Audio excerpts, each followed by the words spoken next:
Divorce থেকে মুক্তির উপায় কি? ডিভোর্স থেকে মুক্তির উপায় হচ্ছে দুজন দুজনকে বিশ্বাস করা, নিজেদের বিষয়গুলো নিজেদের মধ্যে ঝগড়াঝাটি হচ্ছে নিজেদের মধ্যে সমাধান করা, নাম্বার 1। নাম্বার 2 হচ্ছে বিশ্বাস স্থাপন করা।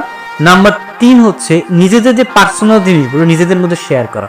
মানে আমি ধরো মানুষের মধ্যে সবচেয়ে বেশি সমস্যা হয় আমি একটা বিষয় শেয়ার করতে না পারা।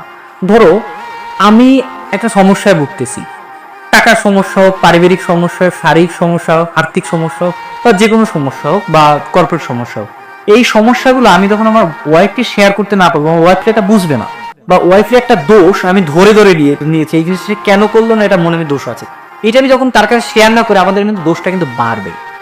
এই যে আমার মনের অব্যক্ত কথাগুলো আমার ওয়াইফকে শেয়ার করা উচিত, আমার ওয়াইফের আমার কাছে শেয়ার করা উচিত, এবং নিজেদের দোষগুলো নিজেদের মধ্যে আসলে সমঝোতা করা উচিত, বাইরে কারো কাছেই সমঝোতা নিয়ে দেওয়া উচিত, এমনকি নিজের বাবা মায়ের কাছেও না।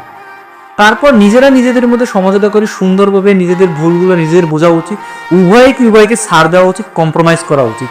তাহলেই আসলে ডিভোর্সের পরিমাণ খুবই কমে যাবে, এবং নিজেদের মধ্যে স্যাক্রিফাইসের পরিমাণটা আর একটু বাড়াইতে হবে, আর কিছুই না।